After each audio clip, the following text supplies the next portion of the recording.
Happy God First Morning po sa lahat mga kapatid. Tayo po ay malalangin. Good morning, Sir Edmond, mga kapatid. Happy God First Morning, Pastor. Pagka po tayo magsimula, tayo po ay God first. Morning po. manalangin po muna tayo.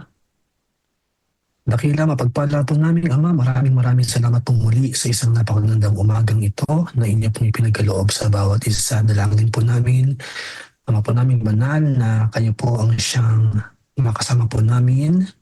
Samahan po kami sa amin pong gagawing pagsamba, sa amin pong gagawing paglilingkod ngayong umaga. Dalangin po namin ang aming po mga internet connectivity, Panginoon, ay maging maayos, maging malakas, Panginoon, upang sama-sama po kami, saan po kami naroroon ay magawa at magampanan po namin ang nararapat na paglilingkod sa mga unang oras po ng aming pong mga buhay sa umagang ito. Ay amin po kayong katatagpuin, sasambahin, pupurihan sa napakataas na nakila po ninyong pangalan, Panginoon, at patuloy kaming sama-samang magpapalakasan, makikinig ng inyong pong mga mensahe, mag-aaral po ng inyong pong mga salita. Ang aming pong paglahok, pag-join kada umaga, Panginoon, ay hindi lamang kami ay sama-samang naririto, kundi patuloy po kaming masaya at aktibong makikilahok at patuloy po kaming makikinabang, mararanasan po ang inyo pong patuloy na biyaya sa kada umaga na amin po kayong kinakatagpo sa amin pong pagising. Patuloy po namin idinadalangin ang aming pong mga kapatid na magjo-join pa. Ngayon din ang mga kapatid po namin sa Facebook at sa YouTube.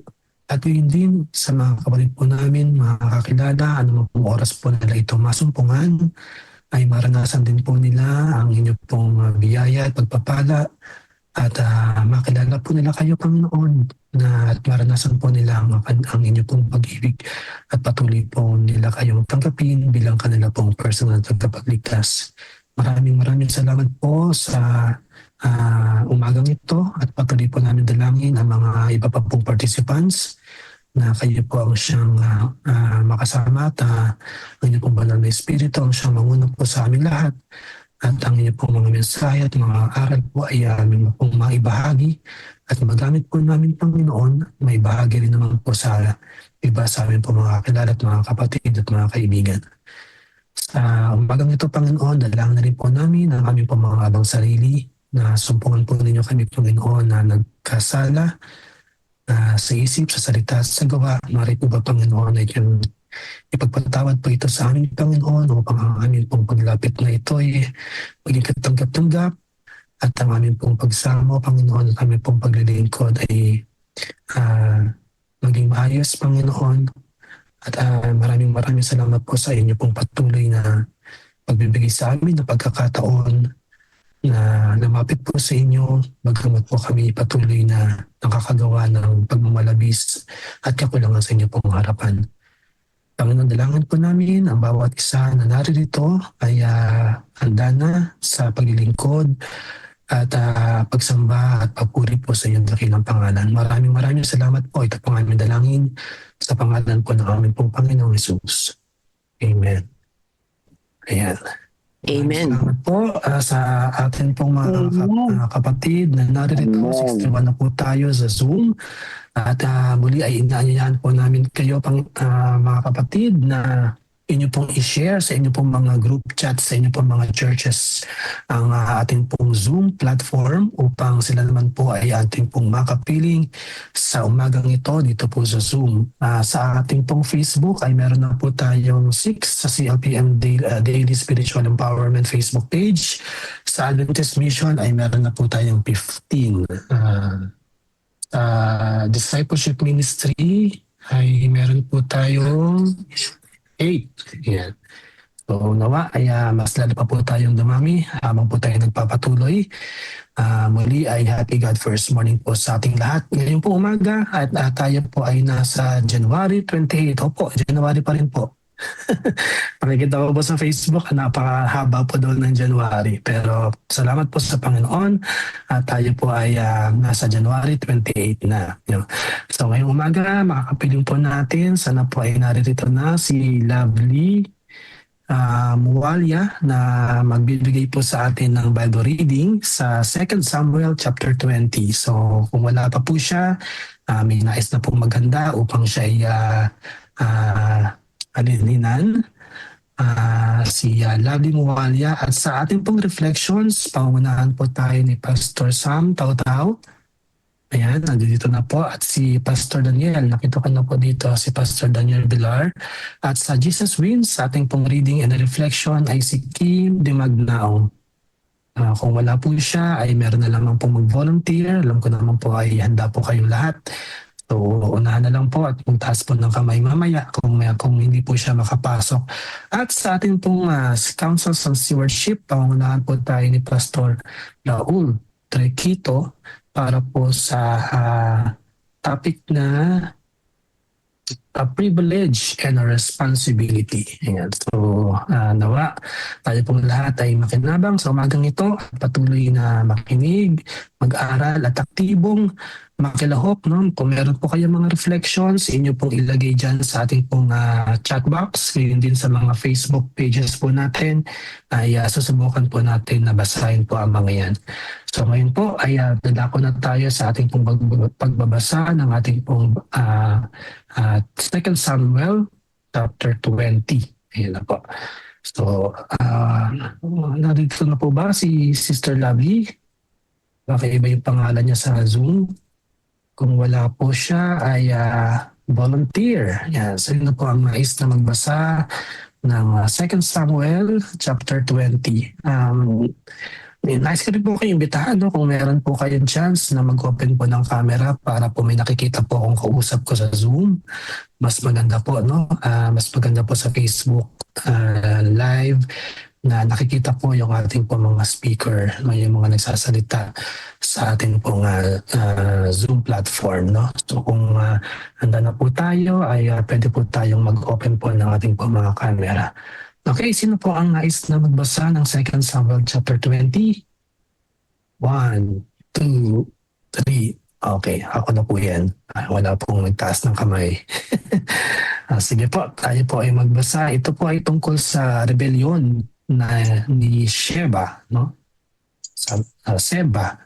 Ayan. So, nasa 2 Samuel chapter 20, kung meron po kayong mga Biblia or digital Bible, hindi po i-open yan sa 2 Samuel chapter 20, the rebellion of Sheba. Simulan po natin. Ito po ay verses 1 to 26 lamang, no? Ito po ang ating pong mababasa. At nagkataon na may isang lalaki na ang pangalay Seba na anak ni Bikri na Benhamita, at kanyang hinipan ang pakakak at nagsabi, kami ay walang bahagi kay David. Yan. O anumang mana sa anak ni Isay, bawat tao ay sa kaniyang mga tolda o Israel. Sa gayoy lahat ng mga lalaki ng Israel ay nagsiahong mula sa pagsunod kay David at nagsunod kay Seba na anak ni Bikri. Ngunit ang mga anak ni Huda ay nagsisanib sa kanilang hari mula sa Jordan hanggang sa Jerusalem. At dumating si David sa kanyang bahay sa Jerusalem at kinuha ng hari ang 10 babae na kaniyang mga kinakasama na siyang mga iniwan niya upang magsipag-ingat ng bahay at mga inilagay sa pagbabantay at mga hinandaan sila ng pagkain, ngunit hindi sumiping sa kanila. Sa gayoy, nasarahan sila hanggang sa kaarawan ng kanilang kamatayan na nangamuhay sa pagkabao. Verse 4. Nang magkagayoy, sinabi ng hari kay Amasa, pisanin mo sa akin ang mga lalaki ng Huda sa loob ng 3 araw at humarap ka rito. Sa gayoy yumaon si Amasa upang pisanin ang mga lalaki sa Huda. Ngunit siya'y nagluwat Ngunit siya'y nagluwat kaysa sa panahong takda na kaniyang itinakda sa kanya. At sinabi ni David kay Abisai, gagawa nga si Seba na anak ni Bikri ng lalong masama kaysa ginawa ni Absalom. Ngunit kunin mo ngayon ang mga lingkod ng iyong Panginoon at habulin ninyo siya baka siya'y makaagap ng mga bayan na nakukutaan at makatanan sa ating paningin. At nagsilabas na hinabol siya ng mga lalaki ni Joab at ang mga Sereteo at ang mga Peleteo at ang lahat na makapangyarihang lalaki, at sila'y nagsilabas sa Jerusalem upang habulin si Seba na anak ni Bikri. Verse 8, nang sila'y nasa malaking bato na nasa Gabaon, ay sumalubong sa kanila si Amasa at si Joab ay nabibigkisan ng kanyang suot na pangdigma na kanyang isinuot. At sa ibabaw niyon ay ang pamigkis na may tabak na sukat sa kanyang mga balakang sa kanyang kaluban, at samantalang siya'y lumalabas ay nahulog. At sinabi ni Joab kay Amasa, mabuti ba sa iyo, kapatid ko? At hinawakan ni Joab sa balbas si Amasa ng kanyang kanang kamay upang hagkan niya siya. Verse 10, ngunit si Amasa ay hindi nag-ingat sa tabak na nasa kamay ni Joab. Sa gayoy sinaktan siya sa tiyan at lumuwa ang kanyang bituka sa lupa at hindi na siya inulit pa. At siya'y namatay. At si Joab at si Abisai na kanyang kapatid ay humabol kay Seba na anak ni Bikri. At tumayo sa siping niyaon ang isa sa mga bataan ni Joab at nagsabi, siyang nagpapabuti kay Joab at siyang kay David ay sumunod kay Joab. At si Amasa ay nagugumon sa kaniyang dugo sa gitna ng lansangan. At nang makita ng lalaki na ang buong bayan ay nakatayong natitigil, ay kaniyang dinala si Amasa mula sa lansangan hanggang sa parang at tinakpan siya ng isang kasuotan nang kanyang makita na bawat dumating sa siping niya ay tumitigil. Verse 13, nang siya'y alisin sa lansangan ay nagpatuloy ang buong bayan na nagsisunod kay Joab upang habulin si Seba na anak ni Bikri. At siya ay naparoon sa lahat ng mga lipi ng Israel, sa Abel at sa Bet-Maaka at ang lahat na Berita, at sila'y nangagpisan at nagsiayon na mga kasunod niya.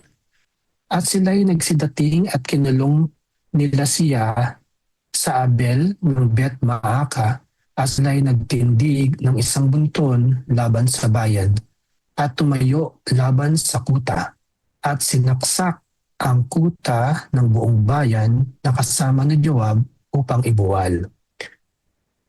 Nang magkagayoy, sumigaw ang isang pantas na babae sa bayan, dinggin ninyo, isinasamo ko sa inyo na inyong sabihin kay Joab, lumapit ka rito na ako'y makapagsalita sa iyo. At siya'y lumapit sa kanya at sinabi ng babae, ikaw ba'y si Joab? At siya'y sumagot, ako nga. Nang magkagayoy sinabi niya sa kanya, dinggin mo ang mga salita ng iyong lingkod. At siya'y sumagot, aking dinidinig.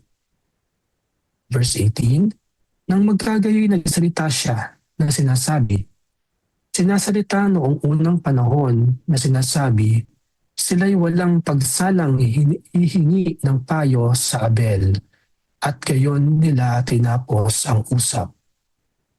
At ako'y doon sa mga tahimik at tapat sa Israel. Ikaw ay nagsisikap na gumiba ng isang bayan at ng isang ina sa Israel. Bakit ibig mong lamunin ang mana ng Panginoon? At si Joab ay sumagot at nagsabi, malayo nawa sa akin na aking lamunin o gibain. Ang usap ay hindi ganyan, kundi ang isang lalaki sa lupaing maburol ng Ephraim, si Seba na anak ni Bikri ang pangalan, ay nagtaas ng kanyang kamay laban sa hari, sa makatuwid bagay laban kay David. Ibigay mo lamang siya sa akin at aking ihiwalay sa bayan. At sinabi ng babae kay Joab, narito ang kanyang ulo ay mahahagis sa iyo sa kuta. 22.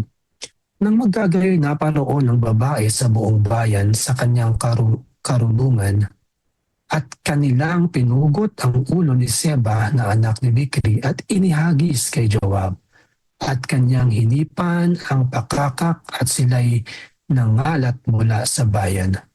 Bawat tao ay sa kanyang tolda at si Joab ay bumalik sa Jerusalem sa hari. 23. Si Joab nga ay nasa buong hukbo ng Israel at si Benaya na anak ni Joaida ay sa mga Sereteo at sa mga Peleteo. At si Adoram ay nasa mga magpapabuwis at si Josaphat na anak ni Ahilud ay kasangguni. At si Seba ay kalihim at si Sadok at si Abiatar ay mga saserdote. Last verse po. At si Ira naman sa Jaireo ay pangulong tagapangasiwa kay David. Amen.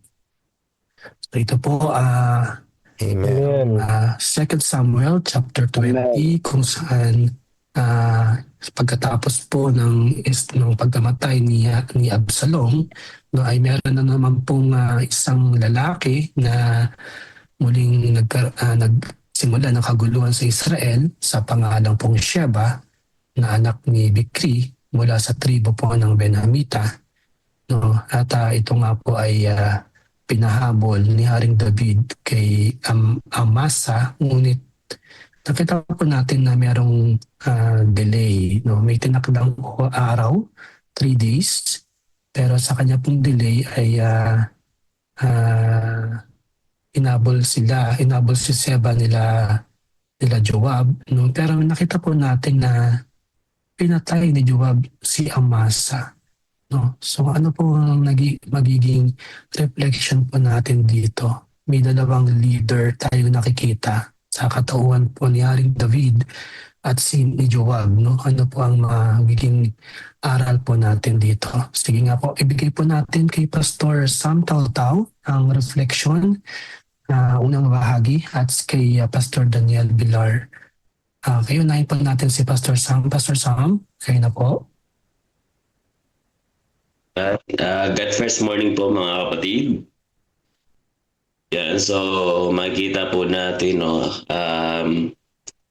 ang ganda po ng binasa ng ating pong kapatid na po sa 2 Samuel chapter 20.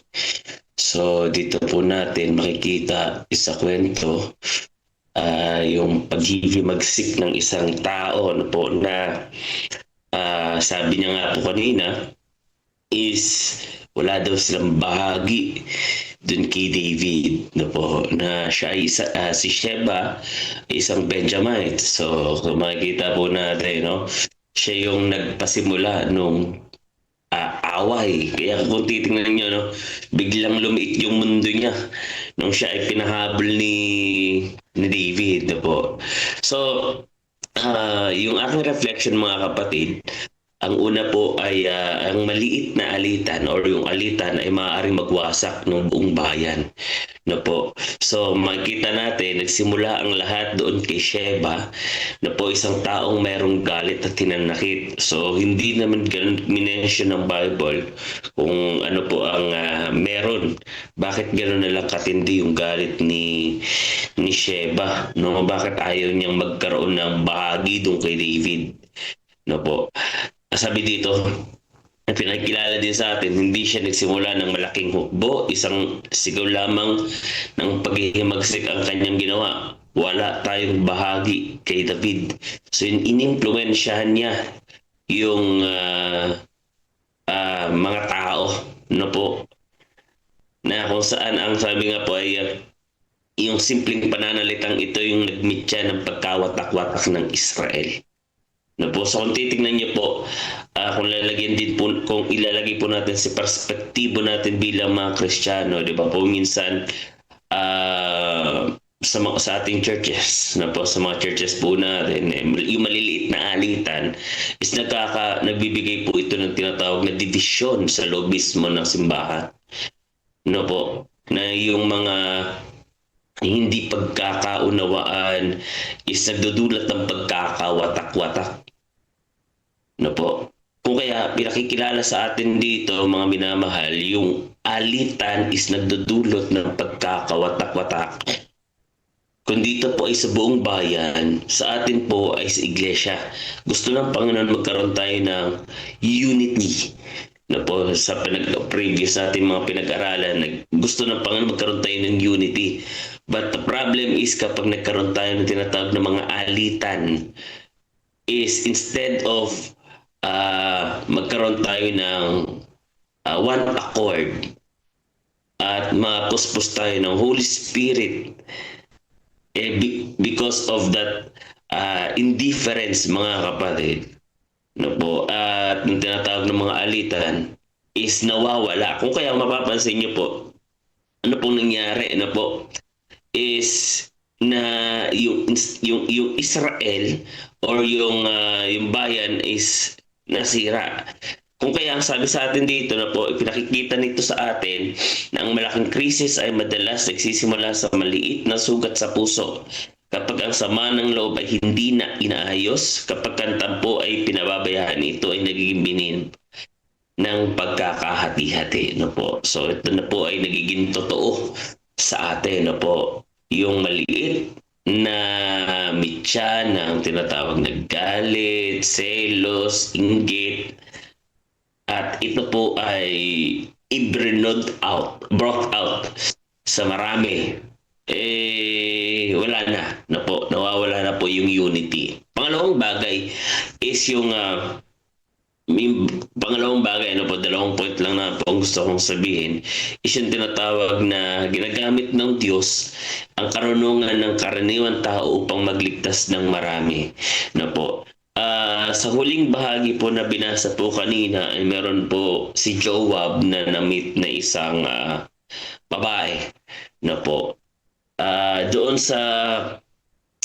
po sa lugar na Abel Beth Maaka. Ano po, itong babae po ito, hindi po siya sundalo, hindi rin po siya pinuno. Ngunit siya ang naging susi upang maligtas o maigtas ang buong lungsod. So kanina, merong isang tao na nagdulot ng tinatawag na kaguluhan. Na nagdulot ng tinatawag po na pagkakawatak-watak ng Israel. Ngayon po ay binigay po sa atin yung isang babae na siya naman ang nagligtas na po, or naging susi para maligtas naman yung buong lungsod. Na po, sabi po dito sa pamamagitan ng nahinang pakikipag-usap niya kay Joab, na po, ay naitigil yung digmaan. Na po, kasi nga, siyempre, hinahabol ni Joab itong si Sheba, ano po, naiwasan ang pagdanak ng dugo at natupad yung katarungan. Kung kaya, kung pinakikilala po sa atin dito, mga kapatid, na po, sa ikalawang bahagi, is ipinakikita nito na ang Diyos ay hindi lang kumikilo sa pamamagitan ng makapangyarihan, na po, kundi gumagamit din po siya ng mga taong marunong at mga taong mapagpakumbabang, na po, mapagpakumbabang tao. Na po, hindi yung nasa position minsan ang ginagamit ng Diyos para tayo ituruan, para ipakilala sa atin kung ano yung dapat. Minsan yung pinaka maliit na tao ay igagamitin ng Diyos para po tayo ay turuan, ipakilala sa atin kung ano yung dapat. Na po, sabi nga po dito, yung tinig ng karunungan ang mas makapangyarihan kaysa sa isang hukbo ng sandata. Ano po. So, kung titingnan po natin, no, wag nating maliitin yung papel. Na po, wag maliitin ang iyong papel sa gawain ng Diyos. No po.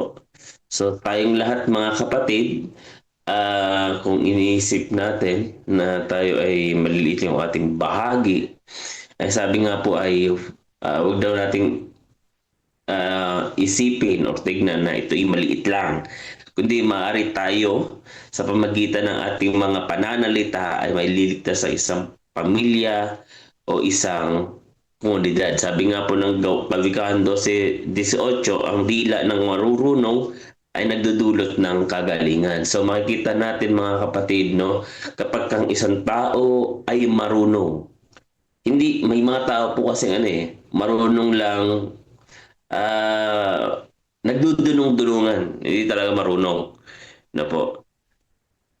Pero pinakikilala sa atin dito, ginagamit ng Diyos ang karunungan ng karaniwang tao upang magligtas ng marami. Kaya sa akin, sa dalawang punto na ipinakilala sa atin na po, sa sa pagkakaunawa ko po doon sa ating Bible reading, may dalawang tao po. Una, isang tao na nagwasak ng ng tinatawag ng isang bayan, no po, na isang bansa na si Sheba, na dahil sa alitan or hindi pagkakaunawaan ay sinira niya, no po. Pangalawang bagay is yung tinatawag po na mayroong isang ordinaryong tao ang nagdigtas ng isang buong bayan dahil po sa kanyang karunungan. So ito lamang po yung aking reflection about po sa ikalawang Samuel chapter 20 po. Amen. Maraming salamat po, Pastor Sam, sa inyo pong ibinahagi, no, na paghimay-himay doon sa pag-aaklas ni Sheba. Pastor Daniel, para po sa karagdagang reflection. Yan po, daragdagan ko na lang po Thank you. mga kapatid, mga kaibigan, God first morning po. Napakaganda po ng sinabi ni Pastor Sam. Sa karagdagan po mga kapatid, makikita po natin dito sa kwento, si Joab ay isang tapat sa trono ni David. No po? Kumbaga handa siyang makipaglaban. Inutos nga ni Haring David na pumunta doon sa labanan. Pero ang ano po dito, ang isang napakalaking bagay na makikita po natin dito, tapat nga po siya, pero yung kanyang prinsipyo ay hindi ganon katibay, yung moral na prinsipyo. Kumbaga makikita po natin yung pagkakatulad doon sa ginawa ni Haring David kay Uriah. Yung kwento nila na pinatay si Uriah para makuha yung sino po? Si Batseba, no? At ganun din naman kay Joab. Pinatay niya. Actually doon po sa isang version, sabi niya kapatid niya, no? Kapatid ang turing niya kay Amasa. Pero nung basis doon sa kwento at pagkabasa ho, ay pinatay niya yung kanyang kapatid. Para saan po? Para sa posisyon, no? Kasi doon sa ending ng kwento ay nakuha Joab, siya ang namuno doon sa mga, kumbaga siya ang ginawang general. So dito, minsan daw po ang katapatan ay hindi daw po palaging nangangahulugan na mabuti. No? Dapat pala ang katapatan po ay kailangan daw po ng mabuting asal. Mabuting asal. At isa yon sa tinuturo po sa atin ngayon ng ating pong reading ay nagtuturo ng mabuting asal na kahit anong posisyon po yan, kahit sa church man po yan, wag nating siraan yung ating pong mga kapatid para lang makuha yung mga gusto nating posisyon sa loob ng ating pong simbahan. At pangalawa, yung pong sabi nga po ni Pastor Sam kanina, yung babae, yung babae na hindi naman nila kilala, tumayo na nagkaroon daw ho ng katapangan, katapangan na may pagtanggol o pwedeng makapagligtas ng iba. Minsan ho ay nahihiya po ang iba na makibahagi sa paglilingkod sa Panginoon, ano ho.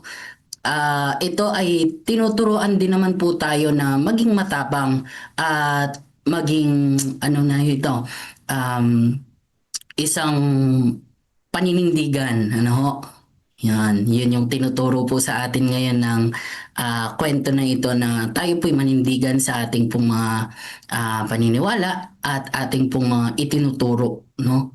At bilang maninindigan, bilang tayo po ay naninindigan, ano, dapat makita din naman sa atin, no? Kung ano po yung tinatayuan natin, ano ho.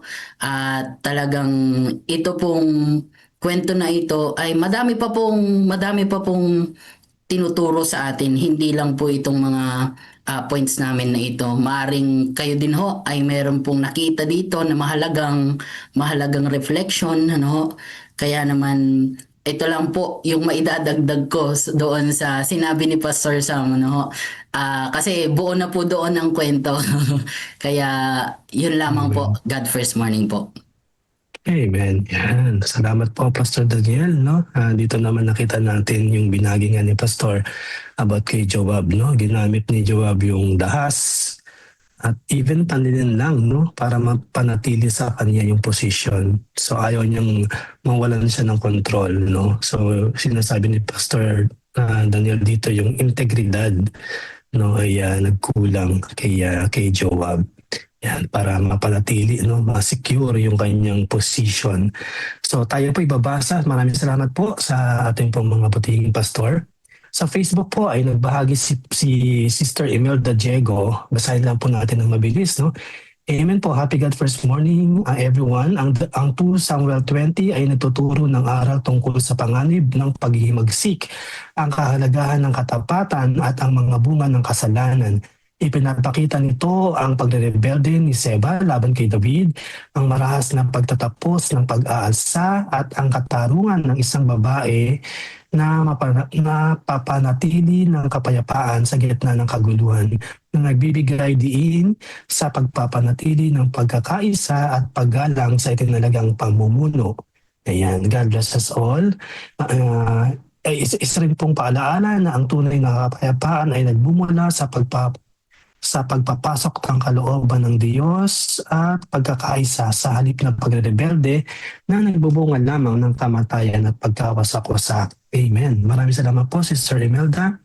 Dito rin po sa chat ng Zoom ay meron pong mga nagbahagi. Sabi po ni Brother Sunny Talusan, ang tunay na katatagan ng bayan ay hindi lamang nakasalalay sa lakas ng hukbo o talino ng isang leader, kundi sa karunungan at pagkakaisa at pagsunod sa kalooban ng Diyos. Amen.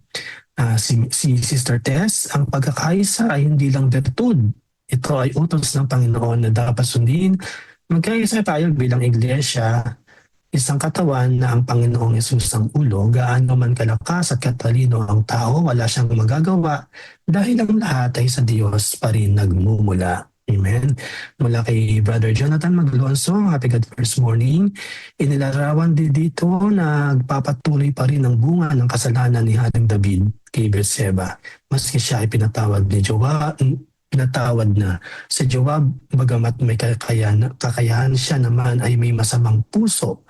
Ang kanyang pagpatay kay Amasa ay patunay na paghihiganti at kawalan ng takot sa Diyos. Welcome din po kay Sister LJ dito po sa Zoom at ngayon din kay Sister Sophie. Welcome po kayo dito sa Zoom at naway palagi na po namin kayong makasama. Sister Vivian ay nagbahagi rin. Ang 2 Samuel 20 ay paalaala sa atin bilang bayan ng Diyos na iwasan ang espiritu ng paghihimagsik at piliin ang daan ng karunungan, kapakumbabaan at pagkakaisa. Sa gitna ng kaguluhan, ang Diyos ay naghahanap ng mga pusong handang maging instrumento ng kapayapaan. Amen. Bago po si Pastor Jerry ay bigyan po natin ng ilang saglit po si Brother Romel. Brother Romel, nagtaas po kayo ng kamay. Ayan po. Happy God first morning po. Kapatid, hindi na ako mag-open na cam. Nandito po ako sa Sige lang kwarto po. namin. Sorry po. Happy God first morning po.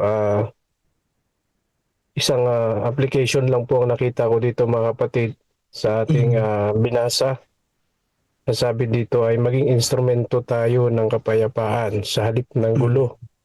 Turuan ang matalinong babae na gumamit ng mahinahong pananalita at matalinong pagpasya upang maiwasan ang mas malaking pinsala sa ating pamilya o komunidad.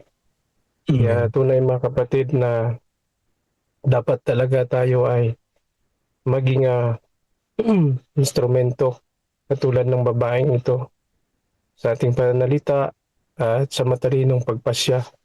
Kaya tayo po ay nagpapasalamat sa ating mga pinuno na sila po ay palaging nakadepende po sa kalooban ng Panginoon para po ituro sa atin ang pinakamabuti po, lalo tigit sa ating pamilya at lalo po sa ating mga komunidad na ang gusto po ay mapabuti tayo bago dumating ang Panginoon.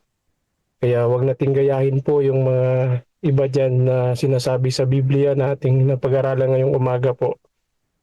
Na yun nga, komposisyon, ang hangad po natin ay hindi po tayo magtatagumpay. Pero kung ang hangad natin ay ang kalooban ng Panginoon ang sundan, sigurado tayong lahat po ay magtatagumpay at lalo pa po nating mapalawak ang gawain ng Panginoon sa natitirang mga panahon natin. Kaya maraming salamat mga kapatid.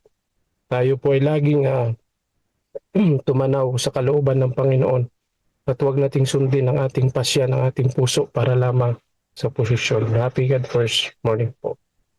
Amen. Maraming salamat po, Brother Romel, sa inyo pong reflection at life application na ibahagi po ngayong umaga.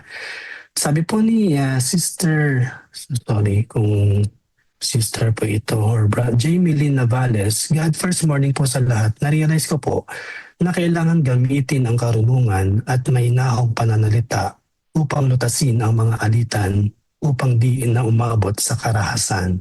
Amen, no? Napakasimple na reflection or takeaway ng ating pong kapatid. Salamat po. Mami at Lazaro, ito ay paalaala sa atin na dapat tayong manatiling tapat sa Diyos. Iwasan natin na maging seba na nagdulot ng pagkakabahabahagi. Amen. Kapatid na marami sila, Willie, Joy, Jumawid, Smile.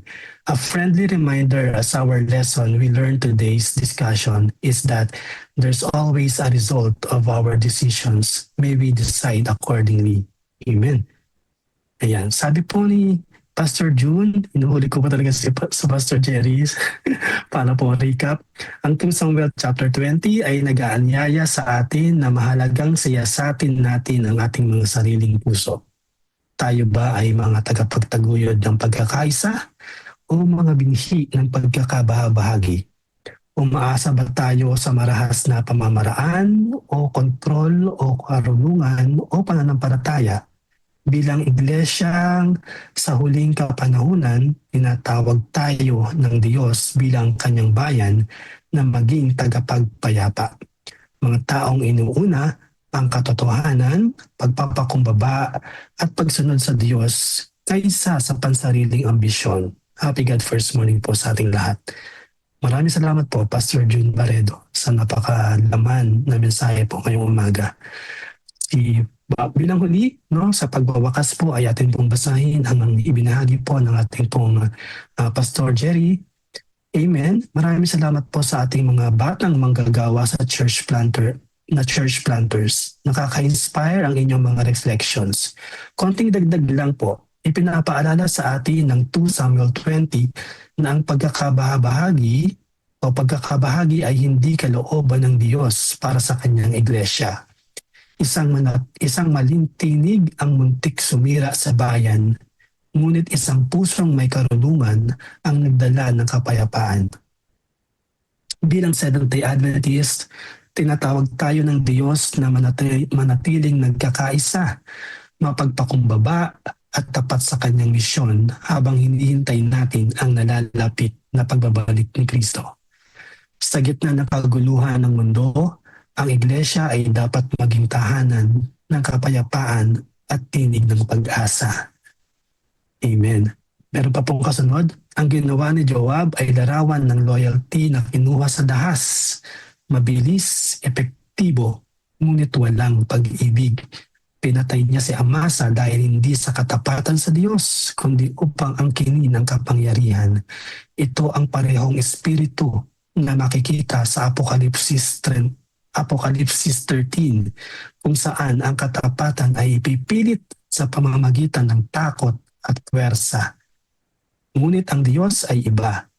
Ang tunay na loyalty ay bunga ng pag-ibig at malayang pagpili. Hindi kailanman pinilit ng Diyos ang pagsunod.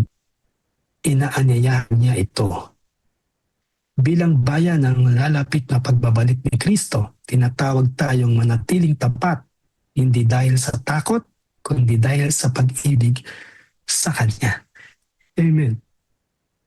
Amen. Maraming salamat po, Pastor Jerry, sa napakagandang mensahe po sa atin pong binasang 2 Samuel chapter 20. Napakaganda at napakarami po nating I'm sure na marami tayong naging takeaway at reflections po dito sa ating pong binasa. Marami pong salamat po sa inyong lahat. Tayo po ay manalangin. Maraming salamat po, Panginoon, sa isa na pong amin pong binasa na talata sa Biblia, Panginoon, na nagdulot po sa amin ng napakaraming takeaways at napakaraming reflections.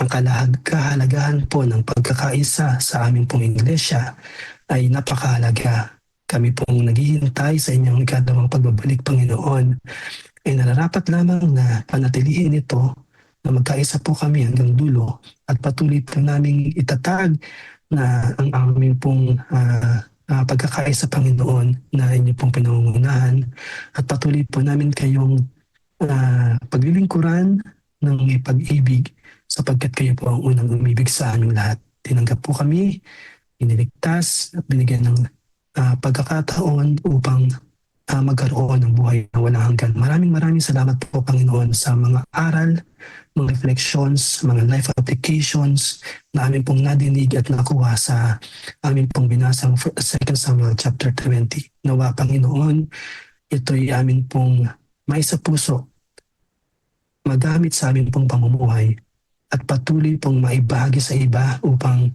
sila rin po ay makakilala kung paano po kayo naging tapat, kung paano po kayo nangunguna po sa aming pong mga buhay, gaya po ng aming pong mga nabasa at napag-aralan. Maraming salamat po sa pagpapatuloy po ng aming pong programa. Patuloy po namin inaanyayahan ang banal na Espiritu ang siyang pumagitna po sa aming lahat. Sama po kami naroon. Ito po aming dalangin sa pangalan po ng aming pong Panginoong Yesus. Amen. Amen. Pagkatapos bumalik ni Jesus sa langit, naiwan sa kanyang mga alagad ang dakilang tungkulin na dalhin ang ebanghelyo sa buong mundo. Puspos ng banal na espiritu, ang mga lalaki at babaeng ito ay buong tapang at kapangyarihan na ipinangaral ang mensaheng kanilang natanggap at abutin ang lahat ng sulok ng mundo. Ngunit hindi ito nangyari nang walang matinding pagtutol. Una mula sa mga Hudyo at pagkatapos mula sa pamahalaang Romano. Maraming Kristiyano ang nanatiling tapat hanggang kamatayan.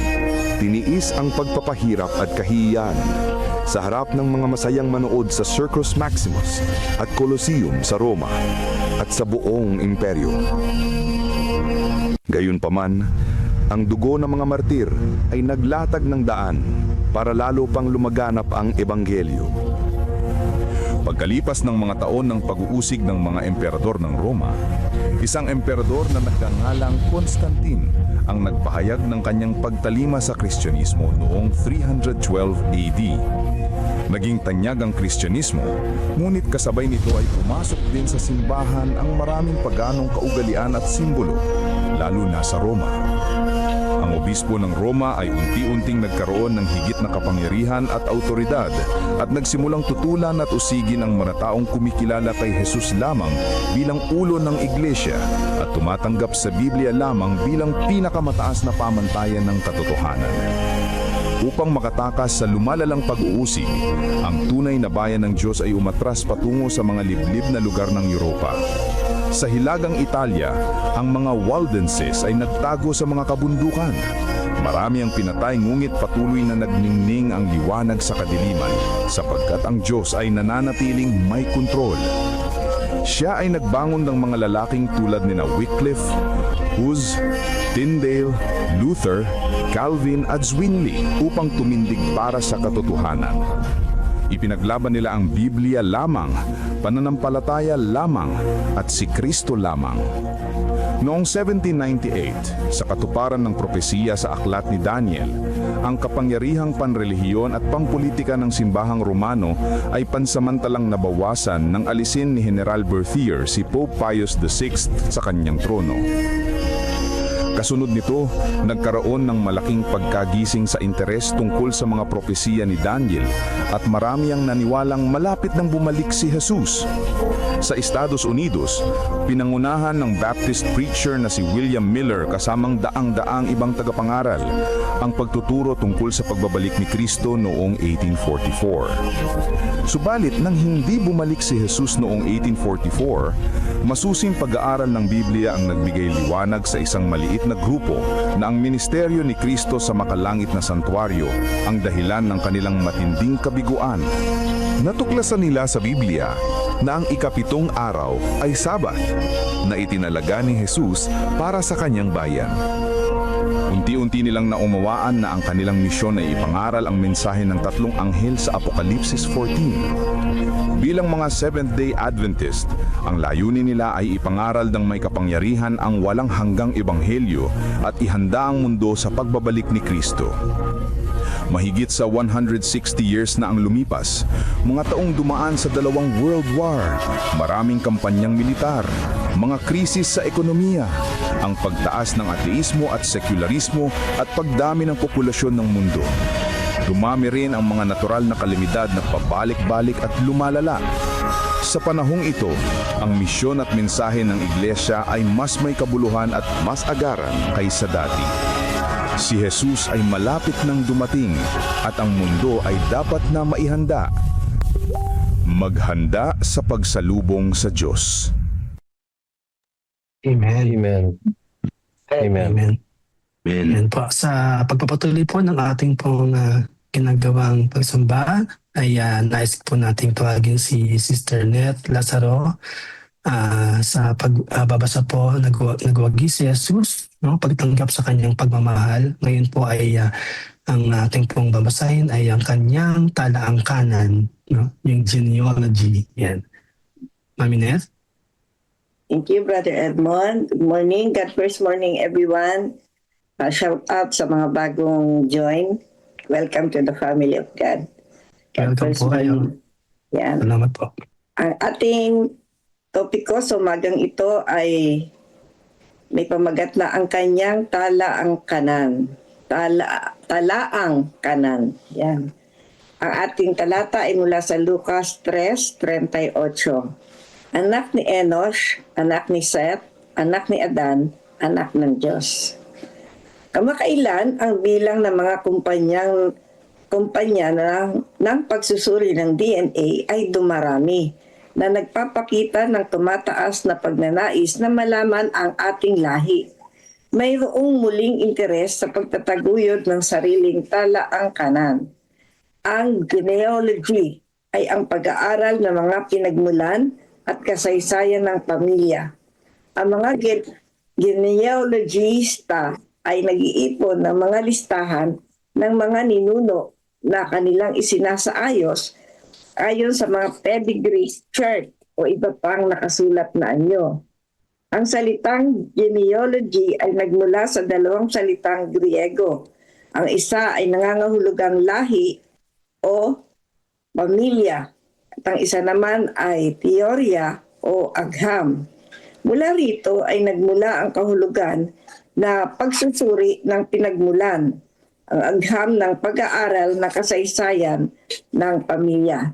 Nagbigay si Lucas ng masusing talaang kanan ni Jesus at inilagay ito sa pagitan ng kanyang bautismo. ayon sa Lucas 3:21-22, at ng mga tukso sa disyerto sa Lucas 4:1-13. Sinimulan ni Lucas ang bahaging ito sa pamamagitan ng pagsasabi na si Jesus ay mga 30 taong gulang nang siya ay magsimula ng kanyang pampublikong ministeryo. Ang 30 ay itinuturing na edad ng ganap na pagkagulang at sa makatwid ang panahon kung kailan ng isang tao ay maaaring humawak ng mga responsibilidad ng nasa sapat na gulang at pampublikong tungkulin. Halimbawa, tingnan natin si Jose sa Genesis 41:46 at si David sa 2 Samuel 5:4. Habang iniharap ni Mateo ang lahi ni Jesus hanggang kay Abraham, ayon dito sa Mateo 1:2, sinubaybayan ni Lucas ito pabalik hanggang kay Adan, anak ng Diyos, na sinusubukan niyang patunayan kung paano ang buong lahi ng tao ay kasama sa plano ng kaligtasan. Lucas 3:23-38. Sa paggamit ng baliktad na pagkakasunod-sunod, kinilala ni Lucas si Jesus bilang bahagi ng lahing tao na sinubaybayan ng kanyang lahi, pabalik sa unang tao. Si Adan, anak ng Diyos, na sa gayon ay pinatutunayan ang banal na pinagmulan ng sangkatauhan. Nilikha tayo sa larawan ng Diyos, ayon sa Genesis 1:26, huwag kailanman hayaang sabihin ng sinuman na ikaw ay mas mababa kaysa sa iba. Ikaw ay anak ng Diyos na nilikha sa larawan ng Diyos. Sa kabila ng kanyang mahimalang kapanganakan, Lucas 1:35 at 3, talatang 22, si Jesus ay naging isa sa atin upang maging ikalawang Adan at makamit ang tagumpay para sa lahing tao. Dahil ang unang Adan ay nabigo, ayon sa 1 Corinto 15:45 at Roma 5:19.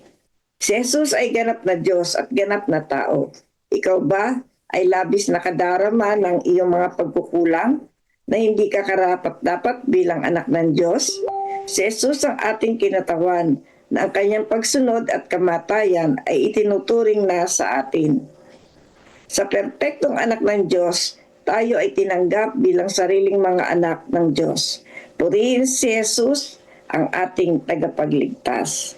Ang aking tugon, tayo ay mga inangkin at inaring ganap ng ating Panginoong Jesus sapagkat siya ang lumikha sa atin. Siya, sabi nga niya, tayo ay kanyang mga inaring ganap na mga anak. Yun lang po, Brother Edmond. Amen. Thank you. Amen. Amen. Napakasarap po na angkinin ang katotohanan pong iyan at tanggapin ang kanyang pong pagmamahal sa atin pong lahat. Na ang ating pong genealogy, pag-trace po natin, ay tayo yung mga anak ng ating pong Panginoong Jesus. Maraming salamat po, Mami Net. At yan po ay ating pong maging identity. Kung natatandaan po ninyo, ang aral po na ibinahagi sa atin ni Pastor Felicitas noong nakaraang pong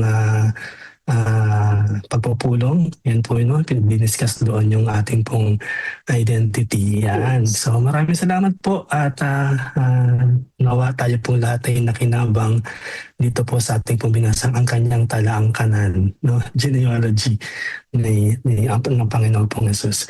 Mami Net, kung maaari po ay paglingkod po ninyo sa isang panalangin. Salamat po. Okay. Tayo po ay manalangin. Makapangyarihan namin Diyos, punong-puno ng pag-ibig at pagmamahal sa bawat isa sa amin. Naghahatid po kami ng papuri at pasasalamat. Napakabuti mo, Panginoon.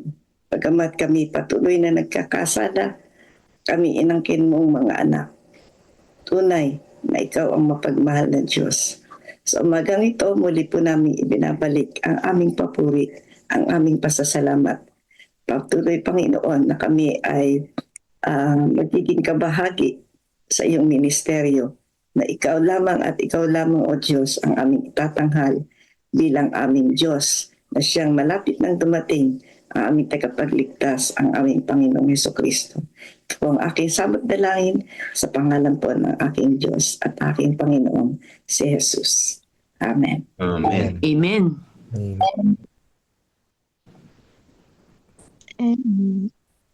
Jesus said, "Give, and you will receive." The amount you give will determine the amount you get back. For more than 2,000 years, the words, "It is more blessed to give than to receive," have been on the lips of preachers and fundraisers, and we know they're true. Something amazing happens inside us when we go against our natural self-centered instincts. Researchers all over the world have found that generous giving is a key to increasing happiness. But could generosity include more benefits than just pleasant feelings? Researchers at the University of British Columbia decided to find out. Each week, they gave two $20 bills to patients with high blood pressure. Half were told to spend it on themselves, on clothes, massages, face creams, and other self-focused gifts. The other half were told to spend it on others, buying muffins for firefighters, cookies for neighbors, gifts for grandchildren, or donations to charity. The results were stunning. Those who spent on themselves showed no change in blood pressure, but those who gave to others had a significant reduction in blood pressure. It's truly more blessed to give than to receive. Maybe someday doctors will simply prescribe, "Be generous twice a week until blood pressure returns to normal." Throughout the Bible, God has blessed us with a system of giving that is a great blessing to us and others. Let us place ourselves last and God first. Amen. Ganda po, no? Amen. Amen. Ayan. So, ngayon po, sa pagkakataong ito ay maririnig po natin si Pastor Raul Requito sa pagpapatuloy po ng ating pong pag-aaral sa Councils on Stewardship na may topic pong a privilege and a responsibility. Pastor Raul? Okay.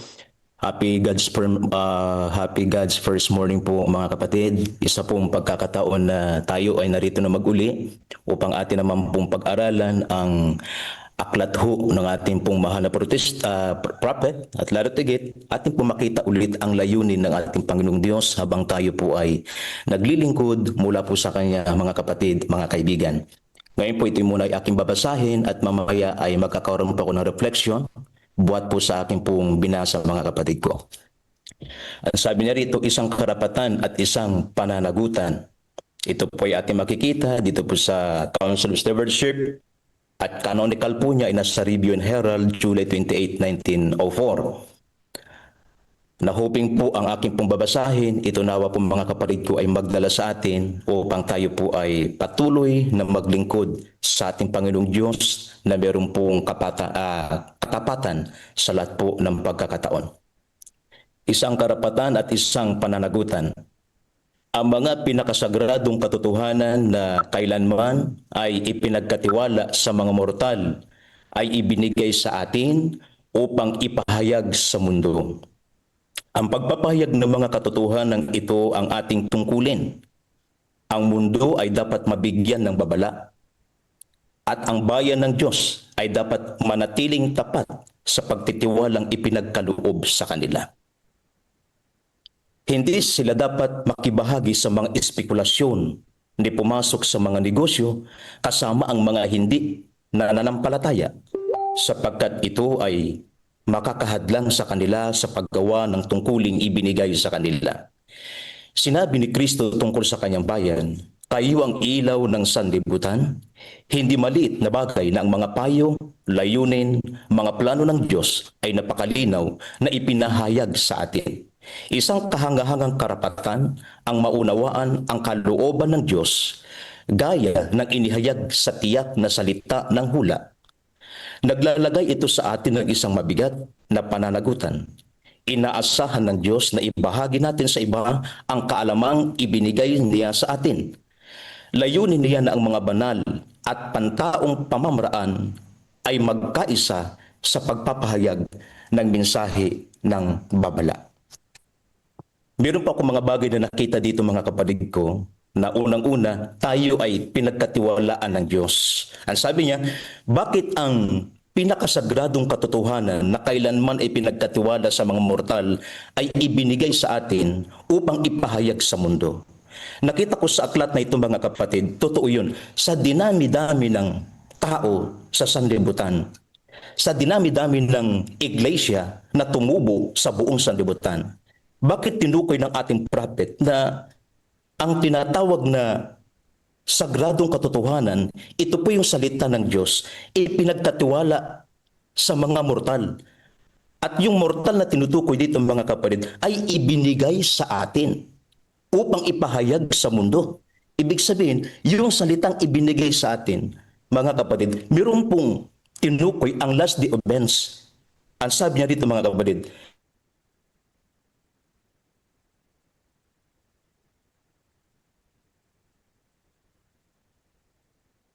Na-mute ka po.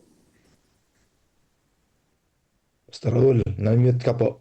sa pamamahala at pagpapahayag ng salita ng ating Panginoong Diyos. At sang-ayon po dito mga kapatid, ang kanyang pinili, sabi dito, ang ibinigay ng Diyos at ang kanyang pinili ay isang bayan, sabi niya.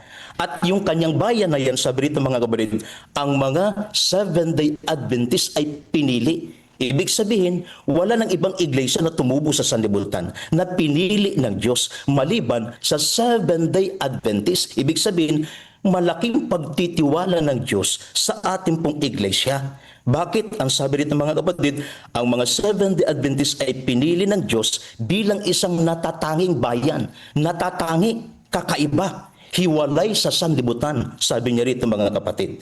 Ngayon, binanggit po ng ating mahal na prophet na bakit kailangan hiwalay sa sanlibutan ang pinili ng ating Panginoong Diyos. Kung ating makikita mga kapatid ko, sa Step to Christ, page 44 to 45, tinukoy niya din na tinawag, sabi niya, na may kabanalan sa pamumuhay at prinsipyo sa buhay. Ibig sabihin, yung mga taong hiwalay sa sanlibutan, sila po ay may mga prinsipyo sa buhay. Sila po mga kapatid ay mayroong tinatawag na kabanalan, sabi rito mga kapatid. Sabi niya, mga kapatid, ginawa niya silang kanyang mga kinatawan. Ang Seventh-day Adventist po pala mga kapatid, ito yung mortal na pinili ng Diyos upang magpahayag sa salita ng Diyos sa buong sangkatauhan. Ang sabi niya dito mga kapatid, ginawa niya silang mga kinatawan. Yung salitang niya, sa aklat po na Ellen G. White, Seventh-day Adventist. Sabi rito na siya na ginawa niya silang kanyang mga kinatawan. Representative po tayo.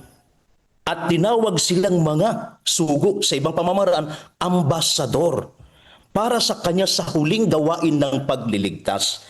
Binanggit dito po mga kapatid ng ating prophet na ang Seventh-day Adventist, ang kanyang bayan, ay may malaki po tayong gawain sa hinaharap mga kapatid.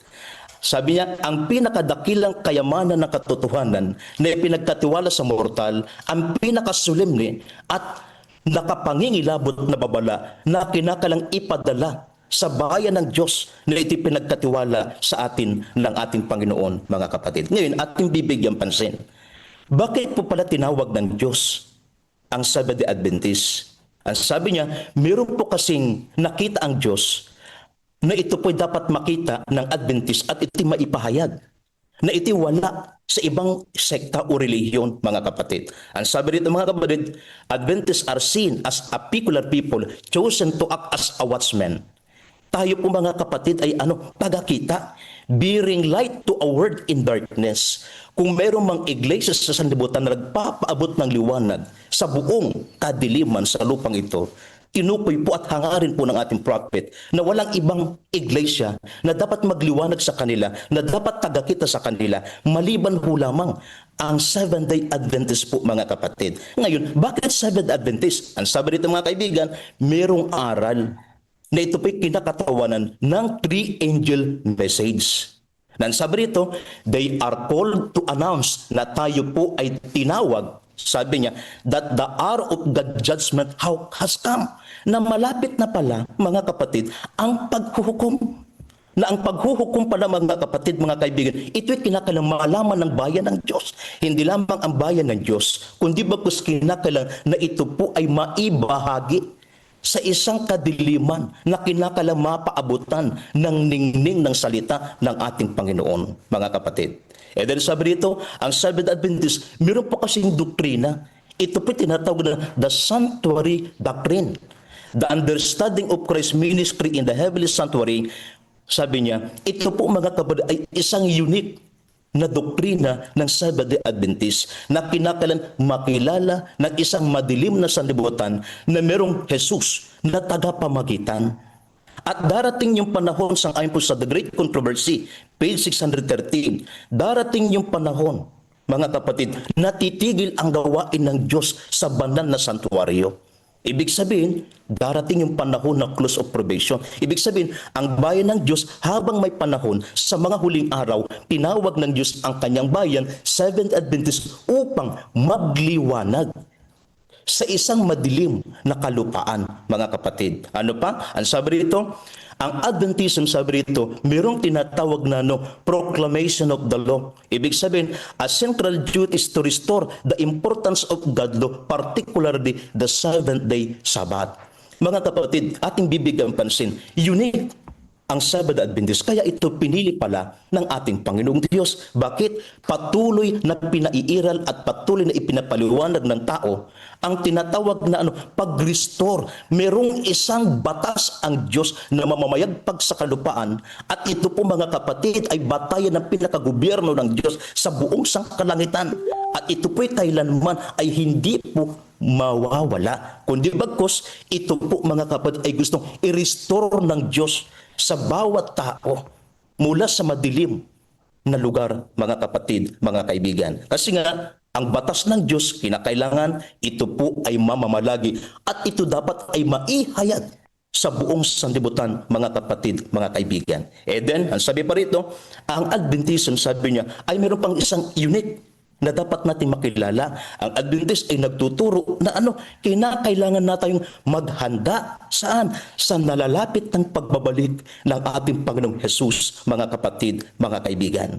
Kinakailangan na may panawagan na natin sa buong sanlibutan na malapit ng dumating, malapit ng pagbabalik ng ating Panginoong Jesucristo na nasa Kanya ang ating pong pag-asa, mga kapatid. Ibig sabihin, kinakailangan na mai-prepare ang bayan ng Diyos, mai-prepare ang sanlibutan na darating na po, mga kapatid, ang ating makapangyarihang manunubos, mga kaibigan. Okay? Ano pa yung aking nakita mula po sa lathalang ito, mga kapatid? Ang sabi dito, they are not to engage in speculation. Bakit tinukoy ng ating prophet na hanggat maari, umiwas tayo sa speculation? Yung speculation, ito yung mga hula, palapalagay, opinion o prediksyon. Alam niyo mga kapatid, sabi niya, pinag-iingat ng Diyos ang kanyang bayan na huwag tayo, mga kapatid, mag-speculate. Ibig sabihin, huwag tayong gumawa ng sarili nating opinion na hindi akma sa banal na kasulatan. Huwag tayong gumawa ng sarili nating kaisipan na taliwas sa banal na kasulatan. Halimbawa, siguro malayo pa ang pagbabalik ng Diyos. Spekulasyon yon. Mga kapatid, siguro, kahit gagawin ko to, naunawaan ako naman ng Diyos. Spekulasyon yon. Guni-guni mo lang yon. Dapat ang sabi ng ating prophet, mga kapatid, sa lahat ng ating ginagawa, ito ba'y nakabatay sa banal na kasulatan? Sa bawat desisyon, ito ba'y nakabatay sa salita ng ating Panginoong Diyos? Ibig sabihin, sa lahat ng plano, sa lahat ng ating iniisip, sa lahat ng ating desisyon, dapat grounded in the Bible lagi, mga kapatid. Ibig sabihin, lagi-lagi mamamayagpag na ang Biblia, iyan yung ilaw ng bawat mananampalataya, mga kapatid, mga kaibigan ko. Bakit? Ang sabi rito, mga kapatid, sapagkat, sabi niya, kapag tayo po ay tumatangkilik sa mga espekulasyon, ang sabi rito, mga kapatid, nagdudulot ito ng pagkabahabahagi sa iglesia. Pangalawa, inilalayo tayo sa mahalagang prinsipyo ng katotohanan. Bakit? Kung ating bibigyan pansin, sa 1 Corinto 14, talatang 33, ang sabi niya rito, mga kapatid, gusto ng Diyos na tayo po ay meron pong pagkakaisa, iisang mithiin, iisang hangarin, hindi hiwa-hiwalay, na ito'y hindi akma sa pamantayan ng banal na kasulatan, mga kapatid. Kaya sabi rito, our God is not God, God is what? Is the God of order, sabi niya. Ang Diyos ay Diyos ng kaayusan. Ibig sabihin, gusto ng Diyos ang kanyang iglesia, ngayon pa lang, hanggat maaari, meron na po tayong pagkakaisa, mga kapatid. Hanggang sa ngayon pa lamang, meron na tayong iisang mithiin. At yung isang mithiin na yan, yung paghubog sa ating damdamin, yung paghubog sa ating pong isipan, na tangkilikin natin na malapit na, paghandaan natin na malapit na ang pagbabalik ng ating Panginoong Diyos, mga kapatid.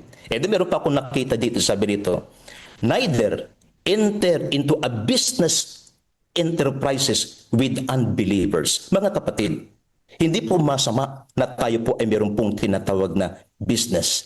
Pero sabi rito, mga kapatid, may counsel ang ating mahal na prophet. Bakit? May panganib dito, sabi niya. Ulitin ko, hindi masama na magkaroon ng business. Pero ang tinutukoy ng ating mahal na propetista, mga kapatid, mayroong panganib kapag tayo ay nag-business, mga kapatid, at tayo ay nakisama sa mga hindi mananampalataya. Yung kanina, mga kapatid, kailangan ng Diyos. Ang Diyos ay Diyos ng kaayusan. Bakit kinakaunsil ng ating mahal na prophet ang kanyang bayan? Ang sabi rito, mga kapatid, mga kaibigan, ang babalang ito hindi lamang tungkol sa pera, kundi tungkol sa espiritualidad at seguridad ng mga mananampalataya. Isa itong impluensya na kung hindi natin ito mapaglabanan, mapapahiwalay ho tayo. Saan? Sa ating Panginoong Diyos, mga kapatid. Kapag tayo, halimbawa tayo Adventist, yung ating kasama, kasosyo sa ating business ay hindi Adventist, mga kapatid. May mga prinsipyo na hindi magkakanawaan ang bawat dalawang panig. Maaring mapahina ang pananampalataya ng isang anak ng Diyos, mga kapatid. Ngayon, ating bigyang pansin yung patuloy na counsel ng ating prophet. Bakit mapanganib? Kapag salitang mapanganib na tinukoy ng ating mahal na prophet, mga kaibigan, delikado, mapanganib. Halimbawa, ganito yan, mga kapatid. May putukan, may barilan sa bundok. Alam mong may barilan sa bundok, alam mong mapanganib, pumasok ka pa rin. Kapag ikaw ay tinamaan ng bala, tapos sasabihin mo, kaloob, siguro ito kaloob ng Diyos. Hindi, guni-guni mo yan. Alam mong panganib, pumasok ka pa rin. Mga kapatid, kaya ang nang sabi ng Testimonies, Treasures, Volume 2. Ang sabi rito, mga kapatid, may ilan sa ating mga kapatid na nakikibahagi sa negosyo ang hindi nakakapanatili ng sabat ayon sa utos. Iyon pala, mga kapatid. May mga kapatid na nakikibahagi daw di umano na sila po ay merong kasosyo sa isang business. Ang problema, hindi naiingatan ang utos regarding sabat. Ipinili ng Diyos ang kanyang bayan to restore the law, including the 7th-day Sabbath po, mga kapatid. Kaya ang sabi dito, mga kapatid, ang ilan ay nakipagnegosyo sa mga hindi mananampalataya. At ang impluensya ng mga kasosyong ito na lumalabag sa Sabat ay nakakaapekto sa kanila. Mga kapatid, totoo yun. Ito'y tukoy na ng ating mahal na prophet. Merong danger po, mga kapatid, mga kaibigan. Bakit? Ibig sabihin, minsan nababahiran ho ang tinatawag na kabanalan ng araw ng Sabat. Halimbawa, mga kapatid, Adventist tayo, may kasosyo tayo. Ikaw sumasamba, pero bukas yung business mo pagdating ng Sabat. Tapos minsan during Saturday, nandun ka sa loob ng church, minsan tumatawag sa iyo yung kasosyo mo. Magkano na pala ang presyo nito? Magkano na pala ito? Patay ka niyan. Sa halip ng araw ng Sabat, mga kapatid, ang ating isipan focus sa ating Panginoong Diyos. Ang sabi ni Ellen G. White, dangerous. Bakit? Mapanganib. Bakit? Maiimpluwensyahan ho tayo. Ano pang sabi rito, mga kapatid, mga kaibigan? Ngunit mas lalo itong mapanganib sapagkat hindi nila ito namamalayan. Minsan, ito yung espekulasyon natin kanina. Siguro naunawaan naman ako ng Diyos. Mga kapatid, delikado yan. Mabait naman ang Diyos eh. Totoo yan na mabait ang Diyos. Totoo na naunawaan tayo ng Diyos. Ang tanong, naunawaan din ba natin siya, mga kapatid? Kaya sabi dito, ngunit mas lalo itong mapanganib sapagkat hindi nila namamalayan na ano? Number 1, napapahiwalay na pala tayo sa ating Panginoon. Number 2, nadidisplay na rin pala natin ang kabanalan ho ng araw ng Sabat. Number 3, mga kapatid, dahil sa maling espekulasyon natin, mga kapatid, naapektuhan na ang ating pong espiritualidad na pamumuhay. Naapektuhan na ang ating ugnayan, ang ating relasyon sa ating Panginoong Diyos. Ang sabi rito, mga kapatid, ang nangingili ng Sabat, bagamat hindi tahasang gumagawa, sabi niya, ay hindi mapigilan ang kanyang isipan na maabala ng mga usaping pagninegosyo, sabi niya. Kahit pa sikapin niyang ipangilin ang Sabat, hindi niya ito tunay na ipapangilin. Tinitignan siya ng Panginoon bilang isang lumalabag. Mga kapatid, mga kaibigan, ito po ay isang counsel po ng ating mahal na prophet. Hanggat maaari, huwag tayong makipagsosyuhan sa mga hindi natin kapwa mananampalataya. Ang sabi, ito po ay counsel na sa atin po ang pagpili, mga kapatid, mga kaibigan. Pero iwasan natin ang ating po mga guni-guni, mga espekulasyon na hindi naman latag, akma, hindi grounded sa banal na kasulatan, mga kapatid, mga kaibigan. Okay, ano pa ang tinukoy niya dito, mga kapatid? Ang sabi niya, kahit sa mga ugnayang pagninegosyo, hindi tayo maari makipag-ugnayan sa mga hindi tapat sa Diyos nang hindi isinasangkot ang mga prinsipyo. Iyon pala, mga kapatid. Kaya pala hanggat maari, tinutukoy sa atin ng ating mahal na prophet na huwag tayo makipag-ugnay sa pagninegosyo sa mga hindi mananampalataya kasi nga mayroong prinsipyo tayo na tayo tapat sa ating Panginoon. Paano kapag yung kasama mong kasosyo? Paano mag-usap tayo? Halimbawa, Sir, magkasosyo tayo, ako'y Adventist. Paano yung ikapo niyan? Nako, palyado ito, mga kapatid. Malaking sagutin ito. Pangalawa, kinakailangan may COP ito. Nako, hindi maunawa ng hindi mananampalataya yan, mga kapatid. Kasi nga iba yung ating prinsipyo, iba rin yung kanilang prinsipyo. Sa mga hindi mananampalataya, to gain money, to gain money, to gain money. Pero sa ating mga kapatid, to serve the Lord, to serve the Lord, to serve the Lord. Magkaibang prinsipyo, mga kapatid. Kaya ang sabi dito mga, at kung ang isa man naman ay tunay na nagmamahal sa Diyos at sa katotohanan, kinakailangan may isakripisyong prinsipyo o kaya dumanas na madalas at masakit na mga di pagkakaunawaan. Ibig sabihin, mga kapatid, nakita na, hindi pa tayo gumagawa ng ganitong kapamaraanan, pero ipinakita na ng Diyos sa mahal nating prophet na danger. Mapapahamak tayo, mga kapatid. Kaya ang sabi dito, mga kaibigan, ang bayan ng Diyos kinakailangan magsakripisyo. Magsakripisyo po tayo, mga kapatid. Alang-alang sa kabutihan sa atin ng ating Panginoong Diyos. Dapat lahat ng ating iniisip, lahat ng ating ginagawa, lahat ng ating paraan, dapat tanungin natin, grounded ba ito?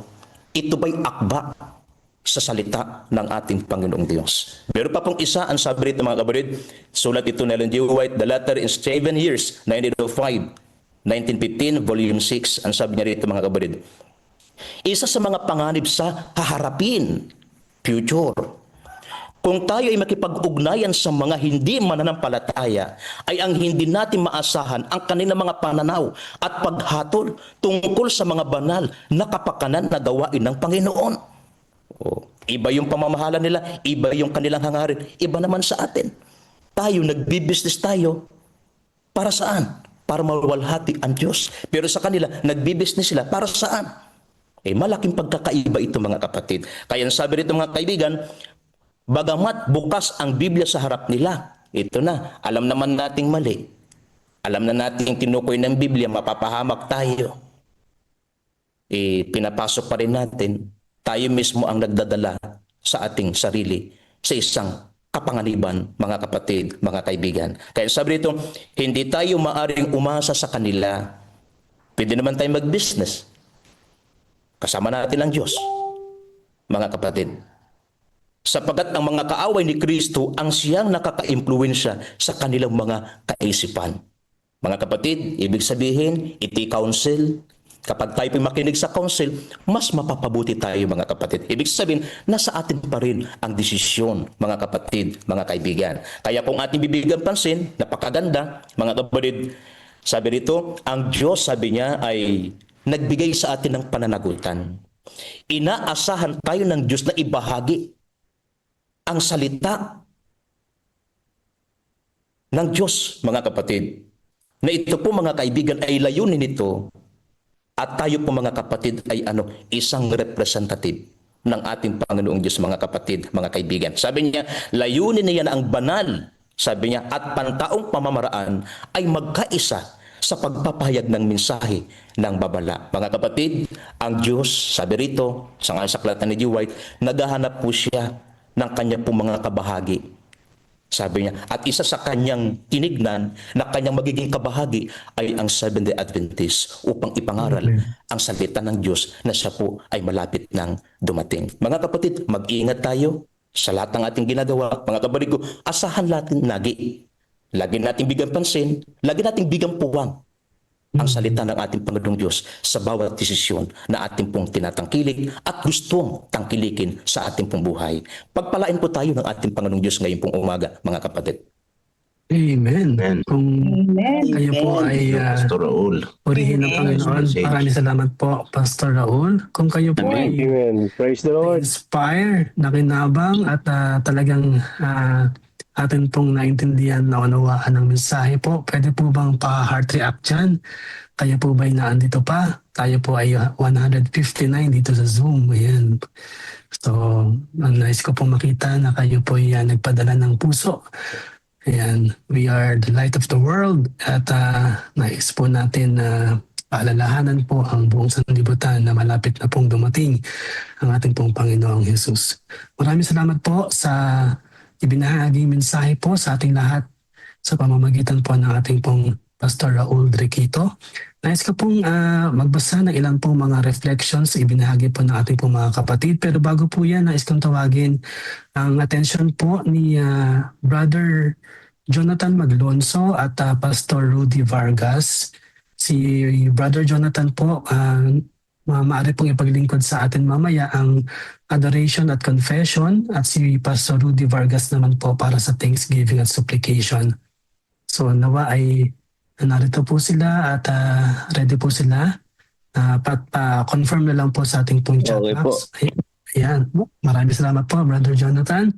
At si Pastor Rudy naman po sa ating pong thanksgiving at supplication na naandyan na po sa ating pong chat box ang listahan po ng ating pong ipapanalangin. Narito po ang ilang pong mga reflections sa ating pong Councils on Stewardship, a Privilege and a Responsibility na binahagi po ni Pastor Raul. Sabi po ni Pastor Raul, sabi po ni Pastor June Barredo, ang Diyos ay nagbukas ng kanyang payo sa bahagi ng ating pag-aaral na ito. Bahagi ng ating pagiging tapat na katiwala ay binigyan tayo ng Diyos na gamitin ang ating mga oras sa pakikisangkot sa gawain. Tinatawagan tayo ng Diyos na pagliwanagin ang ating mga ilawan saan man tayo naroroon. Gugulin natin ang oras na pinagkatiwala sa atin sa bahagi na ipakilala ang Diyos. Ito ang karapatang ipinagkaloob sa atin ng Diyos na kailangang huwag nating sayangin. Pagpalain po tayo lahat ng Diyos. Amen. Maraming salamat po, Pastor June, sa napakagandang mensahe. Si Brother Melvin, mag-ingat po tayo sa ating mga maling speculations. Lahat ng yan ay pawang mga bulong sa atin ng kaaway upang tayo ay mapalayo sa ating Panginoon. Amen. Salamat, Brother Melvin. Si kapatid na Sister Nida Kiribin, sabi po niya, tama Pastor, dahil binigyan tayo ng tama or tanging pag-iisip para alamin ang mabuti at pagdating ng Sabat, huwag mag-iisip ng kahit anong negosyo. Pag-araw ng Sabat, unahin lagi ang Diyos, gaya na nasusulat sa Mateo 6:33. Happy God First Morning po sa lahat. Salamat po, Sister Nida. Ayan. Sabi po ni Brother Moises Canlas, Kawikaan 14:12, Proverbs 14:12, may daan na tila matuwid sa tao, ngunit ang dulo niya ay mga daan ng kapahamakan. Minsan sinusunod natin ang self-righteousness. Yan. So meron pa po sa ating pong Facebook, sabi po ni Sister Imelda Diego, ang Luka, wala na po. Sabi po dito, kanina pa po ito nabasa ko na po ata. Sabi po niya, Amen po, Happy God First Morning, ang Lucas 3:38 na bawat tao ay nilikha na may layunin ng Diyos at si Jesus ang nagdadala ng pagliligtas sa lahi ni Adan. God bless us all. Maraming salamat po at kung wala na po, meron pa po ba na nais na magtaas ng kamay? Meron pa tayong mga 1 minuto or 2 minuto na o pwede pong maibigay kung meron pa pong nais na magbigay ng kanya pong reflections, take away. Sino po yun? Pastor June, sige po. Good first morning po sa ating lahat mga kapatid. Salamat First po morning sa po. magandang mensahe natin pong napakinggan. Tunay na ito ay isang magandang paalala sa atin mga kapatid. Mahalaga na samantalang tayo po ay nag-aantay sa nalalapit na pagdating ng ating Panginoon, yung ating mga layunin at panukala na binanggit ni Pastor Raul sa bahagi na ating pag-aaral ay nakapaloob palagi ang layunin na ito ay may kasangkot sa kalooban ng ating Panginoon. Lahat ng ating mga gawain, lahat ng ating mga panukala, lalo tigit sa ating mga trabaho, napakahalaga na yung bahagi ng ating mga iniisip, yung mga bahagi ng ating mga panukala ay laging kasama ang Panginoon. Na tayo ay mayroong puwang, mga kapatid, na maglalaan talaga ng panahon para sa gawain ng Panginoon. Lahat ng ating tinatangkilik, mga kapatid, huwag nating wawalain na laging kasama at kasangkot ang Panginoon. Salamat po. Amen. Salamat po, Pastor June, sa karagdagan na reflections sa atin pong mensahe ngayong umaga. Okay. Pastor Rudy Vargas, nandyan po kayo? Pwede po kayo sa Thanksgiving as application? Sige po, sige po. Salamat po. Bigyan lang po natin ng kaunting panahon na may nakita po ako nagtaas ng kamay. Siguro mga 1 minuto or 2. Brother Rizalino, Lilia. Ay, good morning, Brother Edmond. Good morning po. Parang napakahirap yata nung hihiwalay tayo sa sanlibutan. Kasi katulad ng ating mga school, nagpapa-accredited tayo, di ba? Mga school sa sa gobyerno. Alam natin na ito ay hindi naman natin kapananampalataya talaga yung mga andyan. So kasi pag nagpa-accredited tayo ng mga natin, nadidiktahan yung ating mga school, ospital, kung ano ang gusto ng World Health Organization. Let's say, sabihin natin, nagpa-accredited tayo sa gobyerno, kung ano ipatupad nila, yun din ang pinatutupad sa atin. So parang ang hirap yata. Kaya ang sabi sa atin, ang council sa atin ay huwag tayong makiisa sa sanlibutan, di ba? Unbelievers po, brother. Alam natin yung unbelievers yun eh. Hindi para na i-clarify na po yan sa atin last time. Ang word po is unbelievers. So yung mga kapatid po natin na hindi po specific na Seventh-day Adventists, they are also believers. So hindi po natin ini-exclusive sa Seventh-day Adventist lang dahil yung mga kapatid po natin na kasama po natin sa labas ay they are also believers of Christ, of Jesus. So, ang tutukoy po dito sa councils on stewardship, councils on stewardship ay with unbelievers. Sana po ay tama po ang aking kasagutan. Kung meron pong nais na magdagdag sa mga pastors po natin.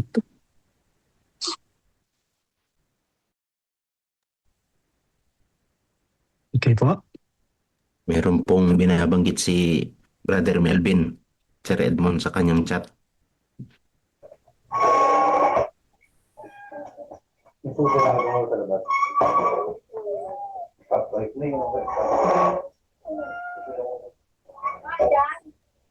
Okay po. Hindi na po natin ito babasahin sa live kasi ito po ay isang mga speculations at pwede pong pagdebatehan. So, para hindi rin po magulumihanan yung ating pong mga nakikinig sa atin po. So, iwasan po natin na magbigay ng mga gray areas kasi po tayo po ay naka-live sa Facebook. So, nawa ay maunawaan po natin na tayo po ay nagnanais na maging maglingkod, no? At ay bahagi po ang ating pong mga aral sa iba, no? Tayo po ay naka-broadcast din sa Facebook. Maraming salamat po. Okay, sa pagkakataong ito ay oras na po para po sa ating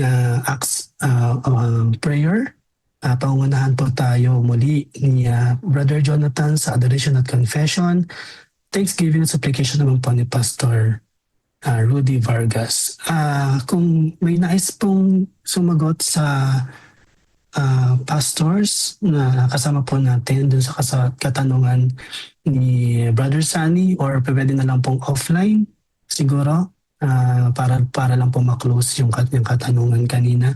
Pero sa nakatatandaan ko po yung aking pong binahagi kanina ay yun po yung naiisip ko at natatandaan kong sagot doon dati ni Pastor Jerry. Okay po, siguro po tayo na po yung mag-proceed sa ating pong Garden of Prayer. Maraming salamat po mga kapatid.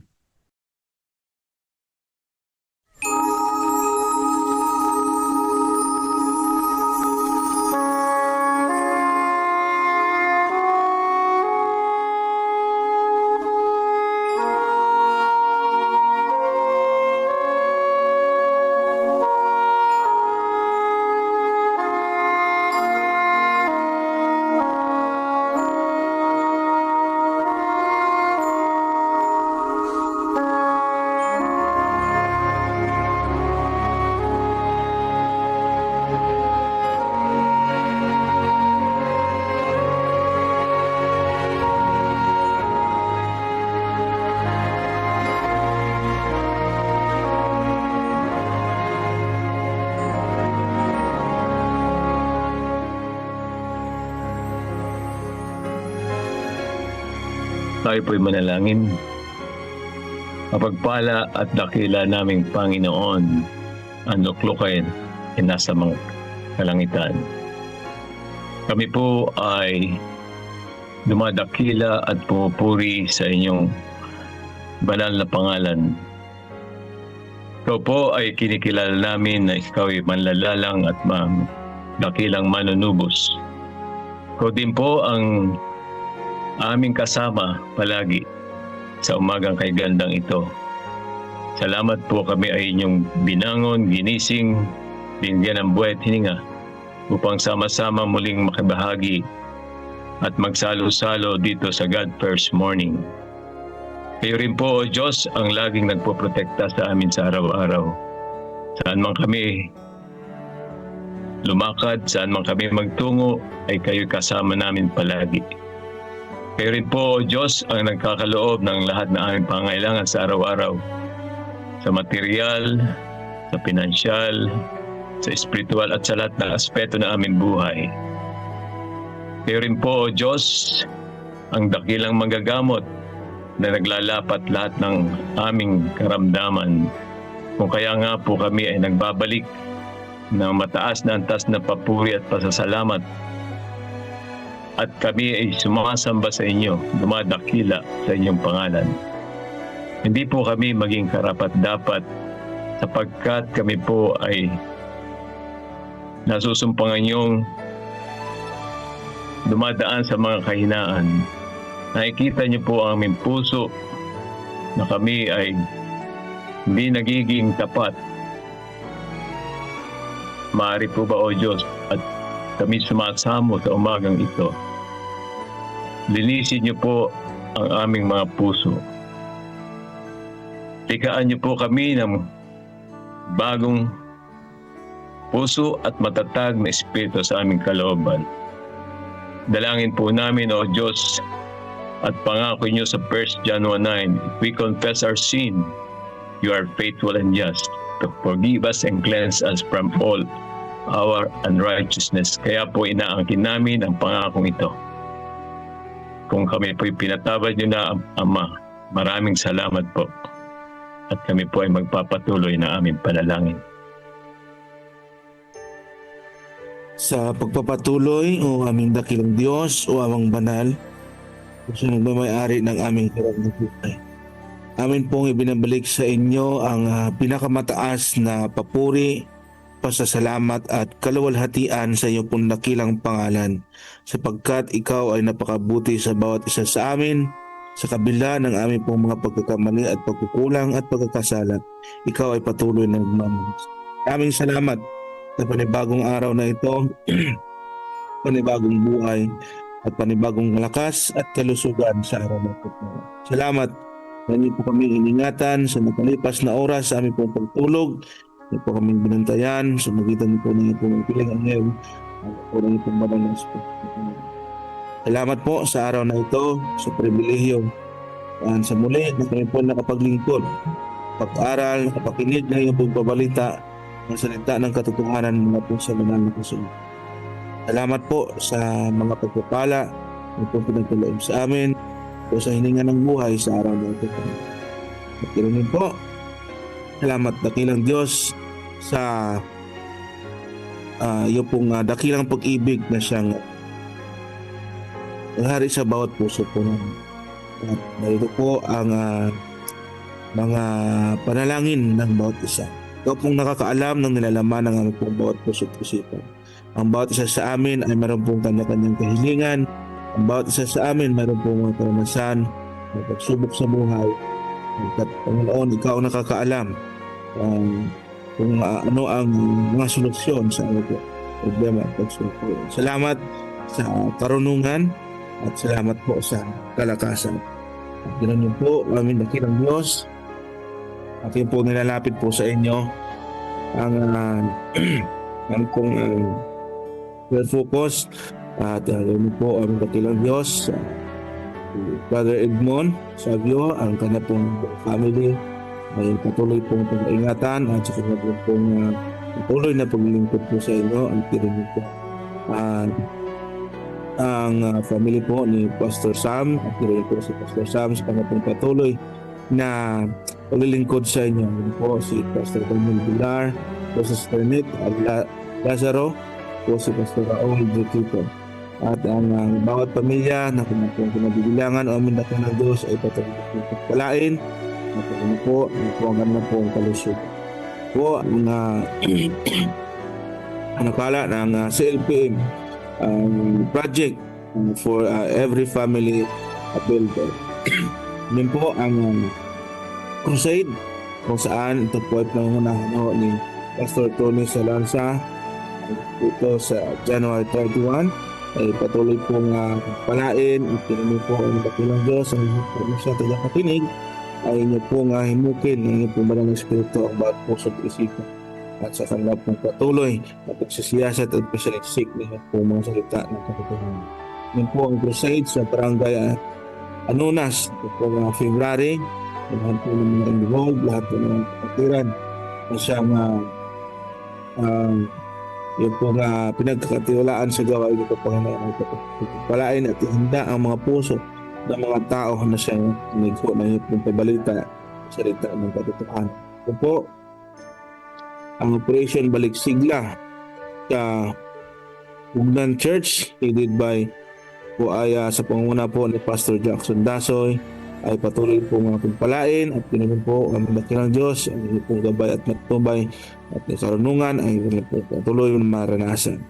At ganun po ang pagtagumpay ng first 100 days goal ng sa LPM po ng misyon at kung saan maraming dakilang Diyos ay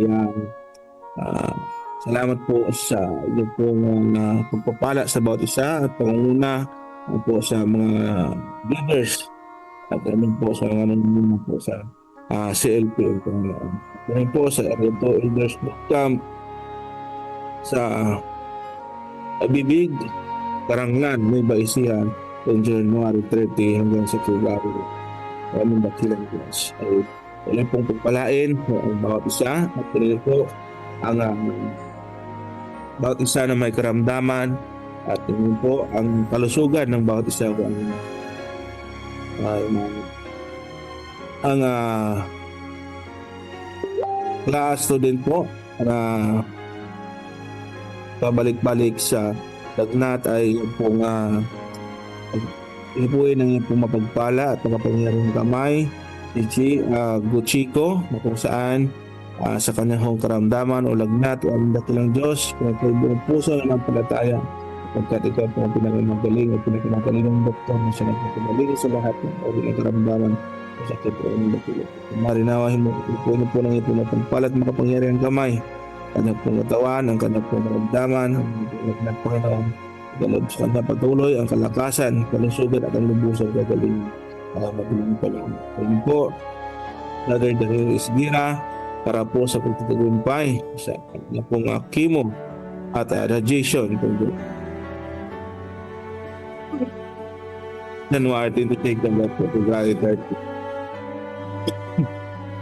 At ano po aming dakilang Diyos, Ronald Midford, chronic kidney disease, ay ang patuloy pong bayan Panginoon. Ang gagawin po si Bert Ronquillo sa kanya pong cancer. Ang dakilang Diyos, ang process ng mga gamot kanya pong tinatake ay bigyan po ito ng tubig-bisan, bigyan po ito ng kalakasan, ang kalasugan, ang lubusan, kagalingan at tuloy ng maraming po si Satinson Lacambra na pong healing para di na po siya madialysis at ang dakilang Diyos ang kailangan nila sa financial Panginoon patuloy pong ipagkaloob po sa po si Karin Dane Malubay Panginoon sa karanasan po na dinghi sa aming dakilang Diyos para na po siyang ingatan ho, lalo na po ang kalakasan at ang kalusugan po at ang lubusan kagalingan na po patuloy na maranasan. Yun po, Gloria Blaze, daw Panginoon, amin, na po nakakaalam ng kanya pong sitwasyon, ng kanya pong kalusugan ng aming dakilang Diyos. Ikaw ang nakakaalam, kung ano po ang mabuti po gawin at ang mga gamot po na kanya pong tinitik po at ganoon po si Hima Muya sa operasyon sa sprint Panginoon ay ano po ang mga kulang po Panginoon sapagkat ikaw po ang source ng lahat ng pong pangangailangan. Ito po ay pagkaloob po sa Panginoong Diyos. Ano po si Christina Aguilar, ano po kay Emerson Parcon, ano po kay Celia Sayak, ano po kay Susana Garcia, kay Elmo Santos o aming dakilang Diyos. Kung karamdaman po na may masakit sa anuman po ng sulok ng salibutan nito o aming dakilang Diyos. Ikaw pong nakakilala sa bawat isa, ikaw nakakaalam ang bawat kalagayan o sitwasyon at pangangailangan ng buong puso na siya sumasampalataya po sa inyo aming dakilang Diyos.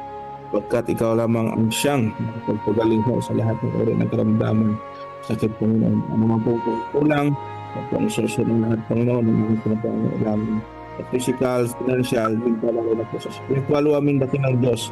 Ito po pagkaloob po sa bawat isa. Ganun din po ang recovery po sa from operation aming dakilang Diyos. Nimpa Limbaro, ang po ay Nina Maredo, si Caranza, Terlin Duniyo, James Cahobe. O aming dakilang Diyos, bawat isa sa amin ay meron pong karanasan ho na pagsubok. Barit kami po ay buong puso na palataya sa inyong Panginoon sapagkat ikaw po ay nandyan para kami po bayan, para kami po ay palakasin, para kami po ay pagkaluban ng karunungan. Sa ganun amin pong kapatampayan lahat po ng mga pagsubok, problema, ng mga kahirapan ho sa buhay namin po naranasan. Salamat po sa inyo pong dakilang pag-ibig sa bawat isa sa amin. Sa araw na ito, aming dakilang Diyos, sa mga gawain na amin pong gagawin at sa mga gawain na niyo po pinagkatiwala sa bawat isa sa amin o aming dakilang Diyos. Patuloy po kami pag-alingatan, patuloy po kami pagpapnubayan, palalahanan sa lahat ng panahon, sa mga bagay na dapat pong gawin, na ayon po sa inyo pong banal na kalooban. At ang inyong dakilang pag-ibig, ang siya maghari sa bawat puso po. Salamat sa lahat ng mapagpapala at salamat sa pagdinig ng aming pong mga panalangin kahilingan. Ito po ay aming dinadalangin, pinapasalamatan sa pangalan ni Jesus. Amen. Amen. Amen. Amen. Amen. God first.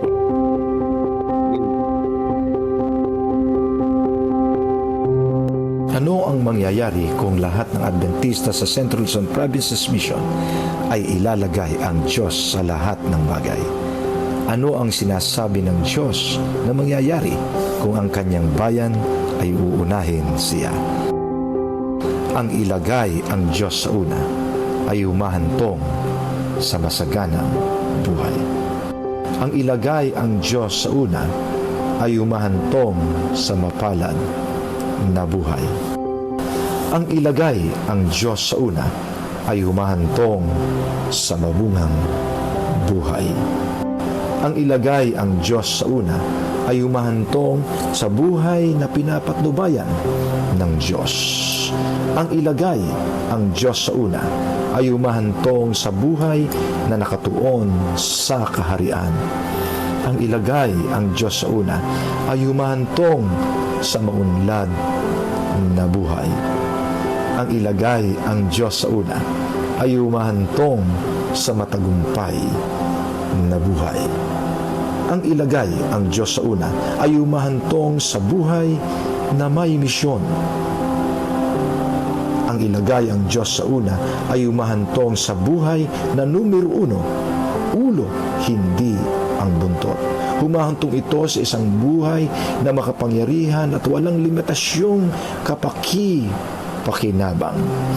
At sila na sa lahat ng bagay ay ginawang una ang Diyos at huli at pinakamahusay ay mga pinakamasasayang tao sa buong mundo. Saan tayo tutungo mula dito at ano ang tamang bagay na gawin? Sa pamamagitan ng biyaya ni Jesus, ating ilagay ang Diyos sa una sa lahat ng bagay. At saka magbigay ng inspirasyon at turuan ng iba na gawin ang katulad nito. God First Living is all about biblical, holistic, and faithful stewardship. Purihin ang Diyos sa inyong natatalagang ministeryo at lumalagong pagtatapat bilang katiwala. Pinapasalamatan namin kayong lahat sa inyong commitment at pagtatapat sa Panginoon.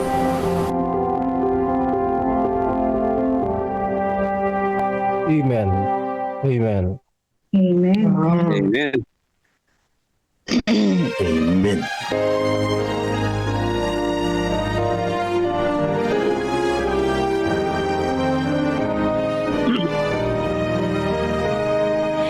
We've been called to speak boldly far and near. Jesus is the only way. With a humble heart, let us do our part. That's our mission every day. Prophecies fulfilled, there's no time to waste. Let's declare that Jesus saves. Christ so loved the world that he gave his life. This truth we shall proclaim. Grounded in the Bible, focused on the mission till we see him high in the clouds. Soon we'll hear the trumpets, thunder will be sounding. Here he comes, the King of Kings. He descends in glory, majesty and power. What a joyful day that will be.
Pastor Raul for closing prayer po. Po, tayo po mga kapatid ay sama-sama hong manalangin. Sa mga sandaling ito, Panginoon, salamat po sapagkat sa pagbubukang liwayway, naranasan namin ang iyo pong kabutihan. Salamat sa bendisyon na mararanasan ng bawat isa sa buong maghapon. Gusto namin, Panginoon, sa buong maghapon, kayo lagi pong aming pong kasama. Salamat sa patnubay, salamat sa pagpapatawad, salamat sa iyong kabutihan, salamat sa iyong pagliligtas. Salamat, Panginoon, tinanggap mo natin mga dalangin sa pangalan ng iyong Panginoong Jesus. Amen. Amen. Amen. Amen. Amen. Mag-chant po tayo mga kapatid. Tayo po ay mag-chant. Vision statement. Make disciples of Jesus Christ who live as loving witnesses and proclaim to all people the everlasting gospel of the three angels' messages in preparation for his soon return. Our method, guided by the Bible and the Holy Spirit, central to God's mission, pursue his education through Christ-like living, communicating, discipling, teaching, healing, and serving. Through vision, every church is a missional church. I am missional. I think, I talk, I act, I plan, I live to move forward God's mission. CLPM, we will go. Put God first and you will never be last. Pastor Joey. Ayon po ang benediction passage ay matatagpuan sa Bilang chapter 6 verses 24 to 26. Mga kapatid, pagpalain nawa kayo ng Panginoon at ingatan sa lahat ng kapahamakan. Pasikatin nawa niya ang kanyang mukha sa inyo at iparanas ang kanyang dakilang biyaya. Itaas nawa ng Panginoon ang kanyang mukha sa inyo at punuin ang inyong mga puso ng kapayapaan, kagalakan at katiyakan sa kanyang pag-ibig. Sumainyo nawa ang kanyang patnubay sa inyong paggawa at sa lahat ng inyong mga lakad mula ngayon at magpakailanman. Amen. Amen. Amen. Amen. Pastor Joey, na nakasama natin umaga. Morning po lahat. Ito po sa Zoom chat sa Facebook. Sa ngalan po ni Pastor Mark Sarabia. Good morning po. Brother Edmond. Panlain tayo lahat. Good morning po. Po sa ating mga Pastor Bredo. Salamat po. Good morning po. Tuloy po tayong mag-anyaya. Good morning. Ayan, salamat po sa paglilingkod, Brother Edmond. Brother Melvin, good morning po. Good morning. Thank you, Brother Melvin. Brother Jerry, good morning po. Pastor Raul. Happy weekend. Happy midweek. Wednesday na naman. God bless you po. Ingat tayo lahat mga kapatid. Brother Romel. Bye po. Yes po. Bye-bye. Good morning. God bless. Bye-bye po. Bye-bye. Pray po natin yung po natin 100 days. 100 days goal ng CLPM. Okay po. Salamat po tayo in 5. Ingat tayo lahat mga kapatid. God bless everyone. Ingat sa maghapon. Bye. At yan ang ating God First Morning Devotional mga kapatid sa umaga nito. Purihin ang Panginoon na tayo ay patuloy na kanyang sinasamahan, ginigising sa bawat umaga na po. At siya ang una nating nakakasama. Pagpalain po tayo ng Panginoon sa maghapon na ito.